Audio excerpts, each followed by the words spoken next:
Hello and welcome back to TDWrites. I'm your host, Peter Vaughn, and we're still on the road. We're still recording this on the road. I am still walking, still going out into the great beyond, hoping to find new adventures, new tales to tell, new stories to write, and new people to find. I just need some new people in my life. We are recording this episode from Chicago, Illinois, where the dishes are deep for pizza, and the beans are metallic and strange and large and cultural icons.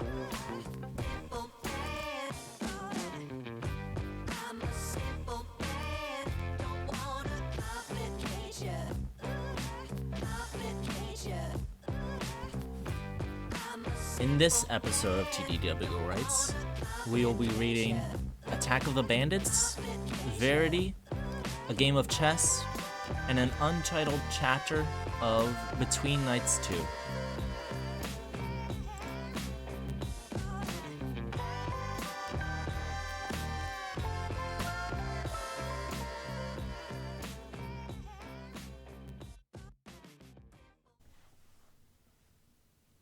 The traveling had worn me out. I wasn't ready for the attack. The first bullet missed me by an inch. I threw myself to the ground immediately as 3 other bullets whizzed overhead. I looked out in the darkness but saw no one out in the woods. I need my revolver. The only time I used it this trip was the time a bear got spooked and started charging.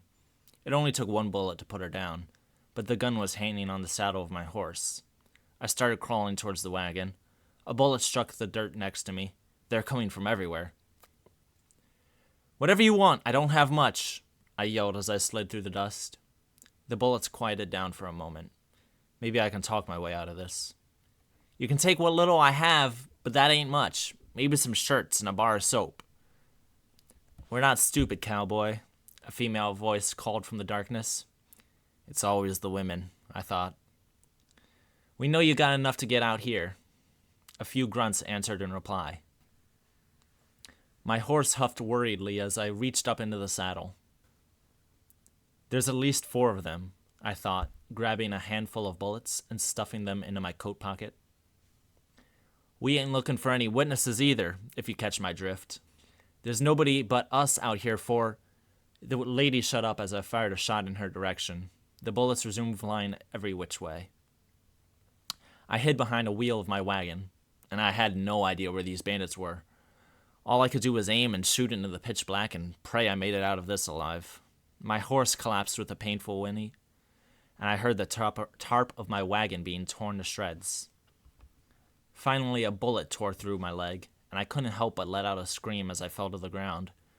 My gun landed just out of reach, and I laid still as I heard the bandits rush my wagon and climb into it, ransacking everything. Someone grabbed my injured leg and dragged me out. It was her. Of course she was pretty. At least I had the luxury of being killed by a pretty one. She looked down at me with a smirk and pointed her shotgun at me. I coughed a little as I spoke. "Do me a favor and don't hit my face. I'd at least like my mama to recognize me at the funeral." The woman's grin grew wider as she pulled out a revolver instead. Without hesitating, she shot me in the chest, and through the intense pain, I felt my lungs fill with blood. 3 more shots. I saw a light. The woman screamed in horror. I was going to see the Lord. 1 last shot. My vision grew fuzzier. A silhouetted figure stepped into my view and whispered something. Finally, I blacked out. But as I'm sure you can imagine, I didn't die. I woke up God knows how much later, lying within a distance of a raging bonfire. The flames reached at least 30 feet in the air, and a man was there with me, throwing an entire log into the flames. I was all bandaged up, though I couldn't move much without hurting. He didn't even look over to me to speak. "You're gonna be quite all right, sir. Just a story to tell your grandchildren," he said. I thought I spied a hand sticking up in the flames. "You've got enough food and water to last until you heal, but take care of yourself. Don't travel alone." He grabbed a hat off my horse who greeted him with a friendly nuzzle. The man didn't take one look in my direction. He just walked off into the night. I managed to yell after him, "Who are you?" His footsteps grew distant. The fire roared. I never saw him again. So, that story is called Attack of the Bandits. It's a Western, and it's one of the first Western stories I ever wrote. A lot of my stories are very medieval, and the ones that aren't are modern day with medieval elements, like wizards in the present or something like that. And then there's a few sci-fi. But Westerns is something that I started doing like 2 years ago, and I've written a few Westerns. This one's just about some guy out in the woods with a wagon and a horse and just traveling. And he gets jumped on by bandits.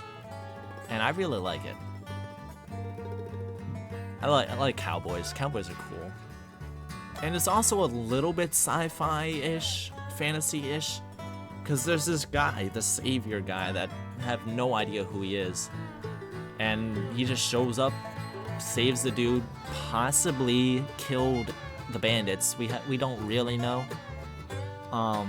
In my interpretation, my thoughts, he might have killed the bandits. He might have shot them. Because that's what I think the 3 shots and 1 more shot is while this guy is passing out. The guy bandits are getting shot, and then the last shot is saved for the woman bandit that was about to shotgun him to death. It's interesting. And the horse is healed, possibly. The guy is healed. Interesting idea. I think, let me see. The prompt for this story is pulling your wagon into a clearing in the forest. You settle down after starting your fire. No sooner are you assaulted by bandits, mortally wounding you. Right before passing out, a figure appears before you. There's a lot of prompts on this site where I'm getting my prompts, and some of them tell the entire story in the prompt, which I try to avoid, but this one basically tells the entire story. So, you know, this time I had to deal with it. But yeah, I like this story a lot, Attack of the Bandits. It's fun, and it's also one of the stories in my second book, Short Tales of Wondrous Things. And it's not the only Western we'll hear today.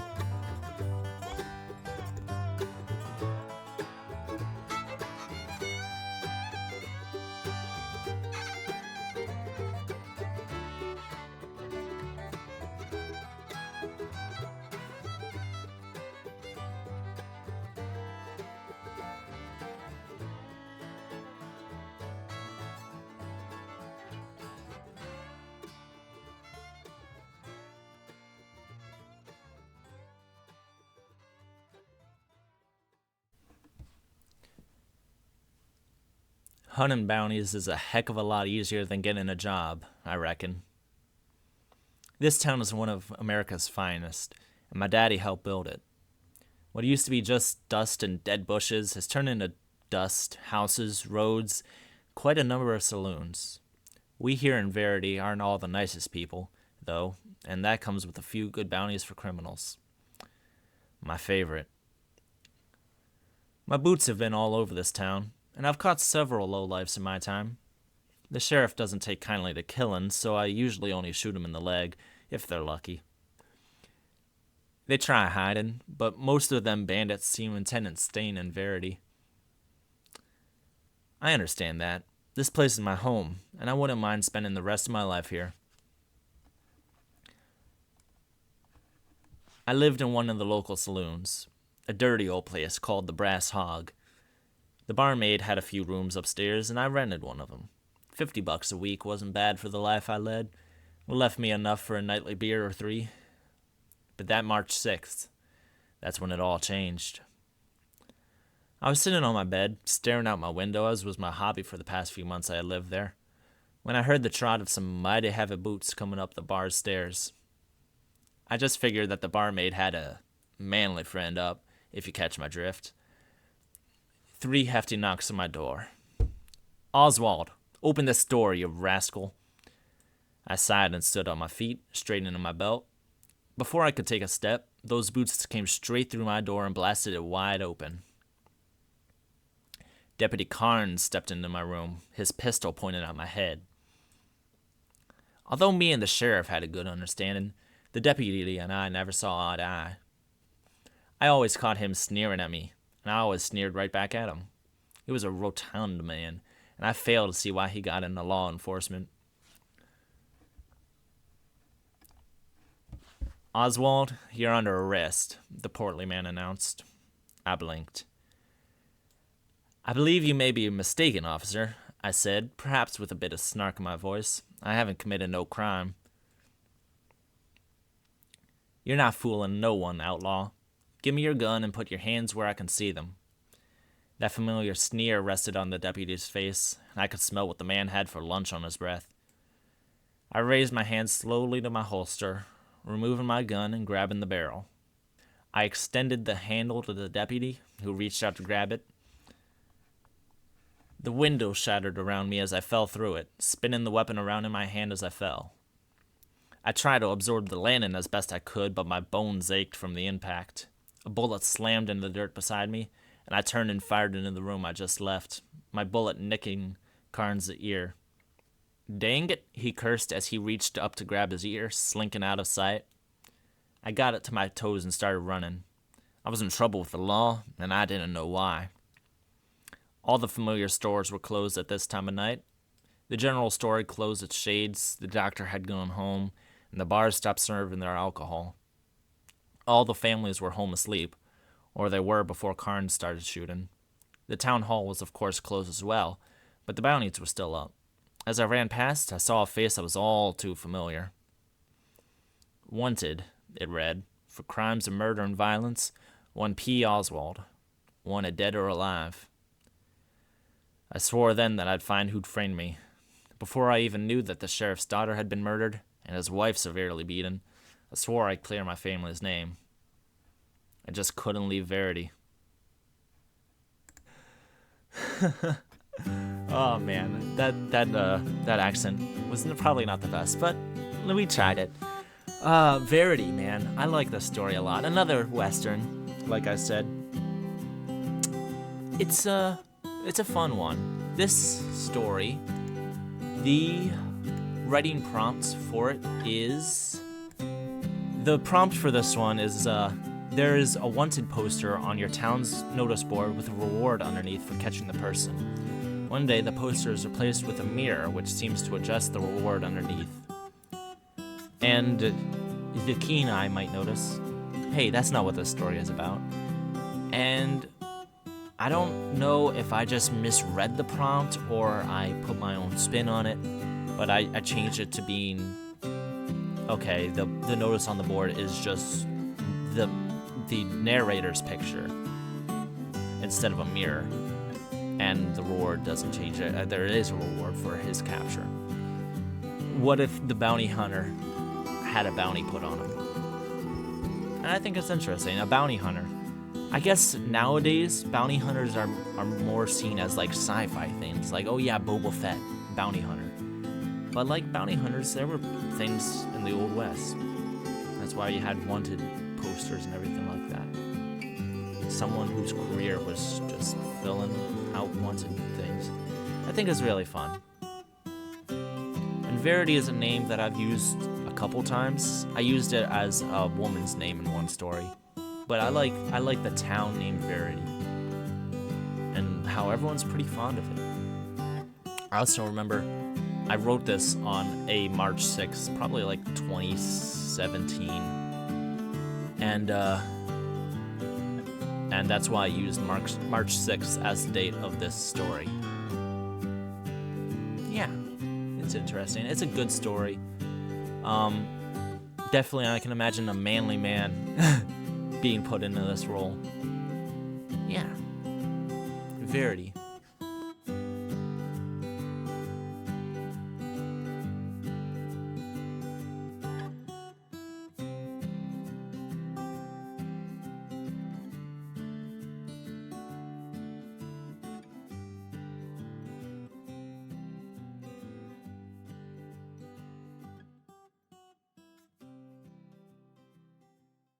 Good to see you, as always. I wish I could say the same. The two beings sat down at the table. God always chose a location. Today, the two men played in Sydney, Australia, in 1873. I stopped the brimstone storm that you tried to send, you know, God said. He moved a white pawn. The game begun. Lucifer grinned slyly. You can't blame me for trying, he said, a faint hint of disgust in his voice. Any person wouldn't notice it, but Yahweh wasn't any person. Some days they played chess in a heavily populated area, but God made sure they weren't constantly disturbed. Occasionally, he would bless a passerby, who naively would go home not realizing he was just spoken to directly from God. God never let Satan speak, however. Passing citizens wouldn't even notice the devil. So, business. You know of Brian Fitzgerald, I assume, Satan said, sliding his pawn forward to challenge God. Of course, Lucifer, the Lord replied. He brought his bishop to the front lines of his army.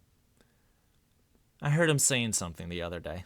He's still one of mine, you know, and I simply loved the way he worded this. He was talking to one of yours, I believe, the fallen angel said, a prideful sneer causing his lip to curl. Satan pushed another pawn forward. The son didn't respond, instead choosing to watch the board. His face didn't betray his thoughts. God pushed out his queen a few tiles. I've got it written right here, as a matter of fact. The devil snapped his fingers, causing a parchment to appear in a puff of black smoke. He slowly pressed on a pair of spectacles. He didn't need them. He was made perfectly and had excellent eyesight. He wore them in an effort to irritate the king. Satan cleared his throat. Quote, any god that allows children to die of hunger or war or to claim the lives of thousands every year doesn't deserve to be worshipped. The Bible is flawed, and anyone who believes it is a fool. The devil couldn't help but let out half a squeal in glee. He looked to God, and with a smirk finished, end quote, he pressed a rook 2 squares forward. And then God smiled. His queen slid across the board and took a pawn. Checkmate, he said. The devil looked to the board in disbelief, but it was true. The spirit's queen threatened the demon's king, and the queen was protected by his bishop. Satan stared at God. His smile vanished. Lucifer, my old friend, you only look at the current circumstances. Only I know Brian's eventual, eternal fate, and for my child that he debated with, that man will grow to lead well over 100 people to my kingdom. I tell you the truth, that man will receive a great reward in heaven. Jesus stood. I look forward to seeing you next week for another game. Satan watched the Lord walk off, and he tipped his cane over in defeat. One day, I vow, one day I will win, he grumbled under his breath. God called back as he left. You know better than anyone that you can't make that promise. Lucifer hung his head. The Lord was right, and he hated him for it. That story was called A Game of Chess. The prompt for this one was, God and the devil are dear old friends. They meet in Humanity Park for chess on Sundays. These are their dialogues. Which reminds me of, what's the show? Law and Order? These are their stories. Boom, boom. These are their dialogues. Yeah. I found it interesting, what if God and the devil just came down to Earth at a random time, random place, and just played chess and talked? And I figure they wouldn't do that too often. They're not really friends, but they're acquaintances. They can't, Satan can't really do anything. So God humors him. Because, in the Bible, God talks with Lucifer. God hears what Lucifer has to say, has to propose. That's what happened with Job. And I find it interesting. Lucifer always trying to get under God's skin, and God just doesn't bite. And also, this chess game, if you follow along in your mind, or if you have a chessboard while you're doing this, or reading this, the moves that God uses is Blitzkrieg, which is a really well-known chess move, but I always love it. That's how I always play. if you ever play chess against me. Blitzkrieg, you can win in 4 moves, and Satan just doesn't notice that God is doing this because he's so busy trying to get under God's skin. Like, any criticism of God, I'm imagining this version of Satan, just he brings it to God because he just wants to tear God down, and God he's God, he doesn't care. He knows the future, he knows the past, he knows what's going to happen. He already knew that this character said this thing. And I like how Satan is portrayed in this story. He just snaps his fingers and there's parchment that he reads off of, which he doesn't need to do. He puts on a pair of spectacles because he just wants to be annoying. He's almost like a comic. I like it a lot.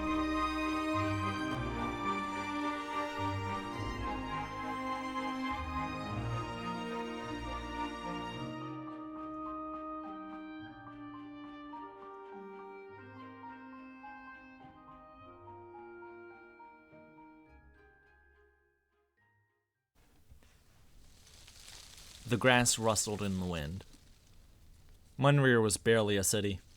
Ted would more likely describe it as a small town. The cities Ted had seen were built of stone and had walls that stood high. They were all led by kings or queens and had perhaps thousands of residents. Munrir, on the other hand, was comprised of wooden huts for the most part. Granted, they were well built and usually had multiple rooms. Still, almost none compared to a house seen in Lucendia, Zald, or Hiberia. There were 2 guest huts in the city. The Lucendians respectfully declined and parked their caravan next to the city, rolling their cots out and watching the stars. Munrir had no walls either. The Munrorians only numbered perhaps 500 residents. Ted supposed at maximum there were 750 of them. My high school is larger than this, he thought. Ted pulled his blanket closer and rolled onto his side, scanning the sleeping Lucendians. Where is she? He wondered. Rules. Ted wasn't the biggest fan of some rules. When they first departed, the Lucendians set a few ground rules. Stuff like food and supply rationing, manner in foreign cities, things like that. And sleeping patterns. The men and boys slept in one area, and the women and girls would sleep in another. Families could find a spot of their own. Ted missed Beth. He wondered if she thought the same. Probably not, he thought, smacking himself on the forehead. The grass rustled in the wind. Ted expected a few of the Munrorians would join the Lucendian caravan and pledge allegiance to the king. The most common reason citizens of other cities would give for not coming to the king was that these other cities had their own king. They didn't want another, save for a very minute few. The Munrorians had no king. Maybe they would be more willing? The grass rustled in the wind, and then Ted raised an eyebrow. He had been sleeping outdoors for the past 8 months. 8 months? Has it really been that long? He thought. He knew about what was normal. The occasional breeze was pretty prevalent.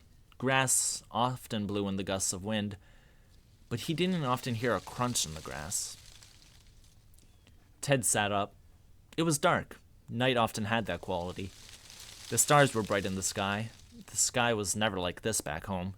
But some of the stars seemed to be twinkling, blinking. Ted stood up, and a hard force slammed into him, knocking him to his mat.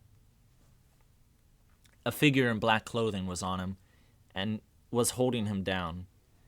Ted regained his breath as the assailant gripped his arms, and then Ted fought back. Back home, Ted wasn't the most unathletic in his gym class, yet he certainly wasn't catching any admiring looks. He could do at most 3 pull-ups, and a handful of classmates ran the mile quicker than he. But 8 months of hard training and hiking worked wonders for the young man, especially when a fresh burst of adrenaline hit his veins. Ted threw the man off of him and let out a cry. "Lucendians awake! We are under attack!" He never spoke like this in high school either. Ted grabbed his sword. One of the rules he was glad for was that each man and woman would sleep next to their weapons, and was surprised to see the attacker unsheath his own sword. He heard other swords leaving their scabbards all around the camp. Yells of confusion and battle erupted around the camp, and Ted's assailant attacked. The young man raised his sword, blocking the man's attack. Neither of the fighters wore armor. Sleeping in armor was extremely uncomfortable, but it seemed to Ted the other combatant rejected his armor as well. Perhaps for secrecy? Ted struck forward to have his sword batted away and parried another attack. The few fights Ted had been in were very different than this fight. Both knights were nimble and quick, not held back by breastplates or helmets. They leaped at each other and swung their swords vigorously. Ted grunted and huffed as they fought, but the assailant was silent. The stranger raised his sword in attack, but Ted ran the man through. Even in his death, the man uttered not a sound. Ted helped his comrades as they fought, and within the next hour or two, the sun began to rise. As quickly as they had come, the black-clad clan retreated, running away silently. Bodies littered the camp. Most were the attackers, but indeed some of the caravan had fallen. A few Lasunians pursued, firing their bows at the cowards. Ted had wiped the blood off his sword and sheathed it. He looked up to see Beth standing to the edge of the camp, and without thinking, he made his way to her. Thank God she's safe, Ted thought. He stood next to her. Are you okay? He asked. She didn't respond, but he could see she was crying. She stared off into the distance, and Ted followed her gaze. Ted could barely believe it. Not again. The city of Munrir lay in ruins. Bodies lined the streets neatly, artificially. The walls of each building had been knocked down, the roofs collapsed. Ted had been awake all night. He hadn't even heard a peep. Whoever these assailants were, they had come in the night and had conquered by morning. This story has no name. I'll probably name the chapter later. It's going to be In Between Nights 2, and it's based off a prompt. A lot of the stories in Between Nights 2 are going to be very short stories, very similar to Chronicles of Narnia, Voyage of the Dawn Treader, the book, not the movie, where it's just a bunch of different little short stories, short adventures. And right now the working title for Between Nights 2 is The Many Adventures of Ted and Beth. The prompt for this story is, they came in the night, they had conquered by morning. Very short, and I even work that into the story. And it's interesting. Very interesting. I feel like I say that about every story. Oh, this is an interesting story. I like the story. I don't know. Yeah. It compares living in this other world, this fantasy world, this medieval world, to living in our world, where in our world you look at the sky and you can't really see anything. There's maybe a couple stars and you can see a plane, but you look at the sky in this world and you can see the entire night sky. And you get used to sleeping in the grass, and you can hear what's normal and what's not normal. And you can find cities that are walled off, or cities that have wooden huts.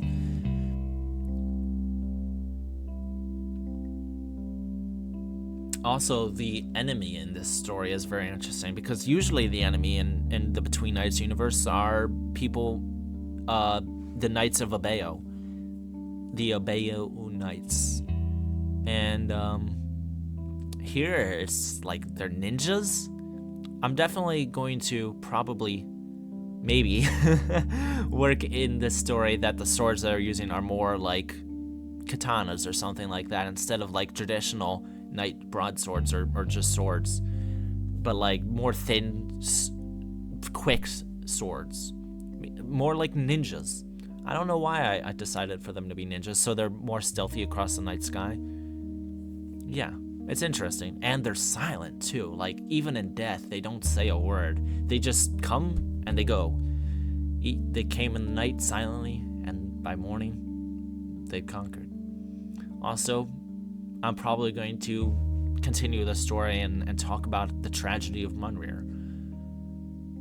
How the entire city is just dead, and they're lined along the streets neatly and artificially. wonder what the fallout of this story is going to be, because this isn't going to be the entire chapter, probably. The stories that I have already incorporated into the book, I've expanded upon. I've talked about the before math and the aftermath. And the math. Yeah. Also, Ted, like I said, most of my characters have some kind of part of me in it. And in this story, Ted, pretty not great in gym class. In high school, I wasn't great in gym class. I could do a few push-ups. I couldn't really do any pull-ups. And I wasn't bad at the mile, but there was people faster than me and people slower than me. Yeah. Good old Ted. And more of his thinking about Beth. I incorporate that a lot into these stories about Ted. Him thinking about Beth. And then, like, getting embarrassed that he's thinking about it. Which is fun.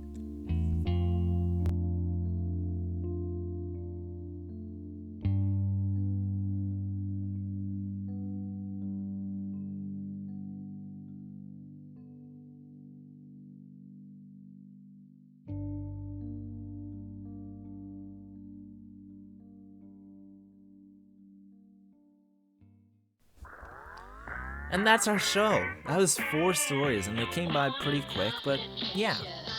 I hope you enjoyed.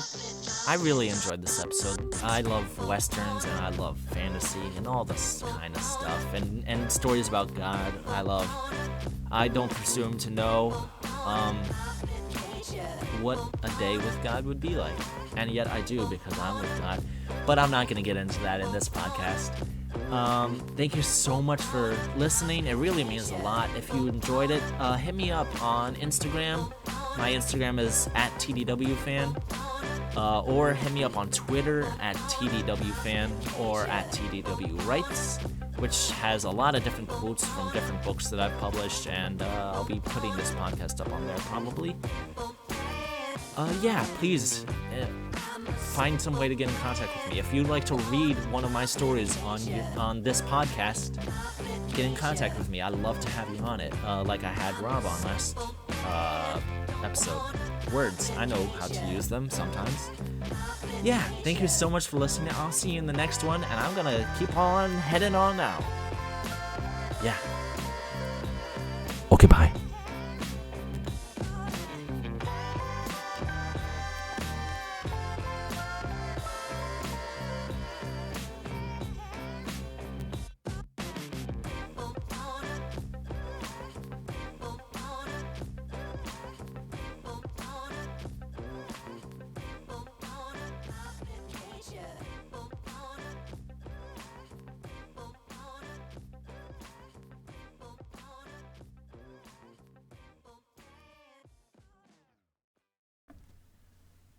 This is TDW. Dang it, he cursed. I'm sorry.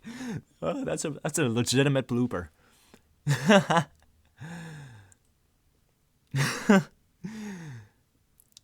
Dang it, he cursed as he reached.